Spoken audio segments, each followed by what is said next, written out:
Member for North Coast. Honourable Speaker, I received a copy of a letter sent by the Gitxaala First Nation to government raising serious concerns about the now closed Banks Island gold mine.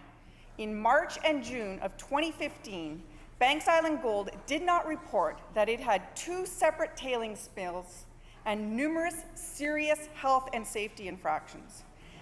Alarmingly, the minister's staff never set foot on Banks Island until after it had been in operation for 15 months, and only after the ministry received a tip from the opposition that there'd been a spill and safety infractions. And what is the end result of the minister's negligence? 90 people are out of work, and the Gitxaala traditional and seafood harvesting territories are a mess.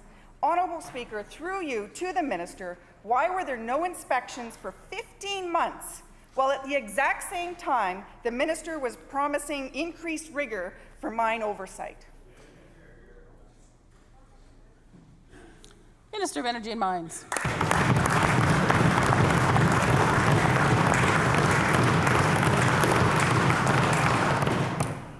Thank you, Honourable Speaker. The member is partly correct, which is a change.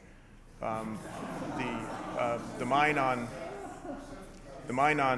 Banks Island was determined to be not following best practices in terms of protecting the environment, Honourable Speaker. Immediately upon the ministry getting a tip, not from the member from Columbia River Revelstoke actually, but from somebody in the north, they went up, they looked at what needed to be looked at, and the mine was closed, Honourable Speaker. Now the opposition likes to say that the Ministry of Energy and Mines never takes action in the mining industry. Well, that mine was closed, it was closed, and it's still closed, and it will never reopen, Honourable Speaker, unless they can show that they will operate in a way that protects the natural environment.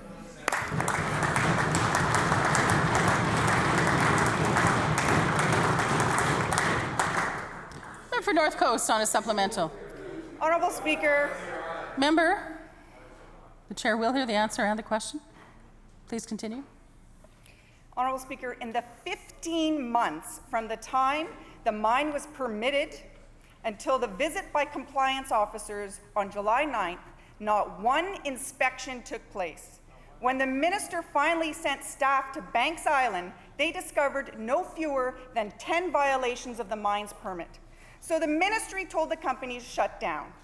Banks Island Gold ignored that order. The ministry also ordered Banks Island Gold to submit an action plan to clean up their operations by August 31st, 2015. Again, to the minister, why did the ministry not enforce the order? Minister of Energy Mines.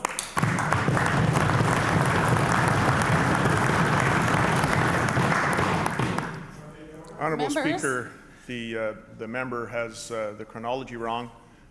She has the facts wrong. When the Ministry of Energy and Mines found out that the mine was not in compliance, the mine was closed. It is still closed. The right action was taken by the Ministry of Energy and Mines, Honourable Speaker, and it is unfortunate that people lost their jobs in the member's constituency, Honourable Speaker, but the choice for the regulator, Honourable Speaker, is not whether there ought to be jobs in the mining industry or whether there ought to be proper compliance and enforcement. There has to be proper compliance and enforcement. The ministry has to shut a mine down that is not behaving in a responsible way, and that's what we did.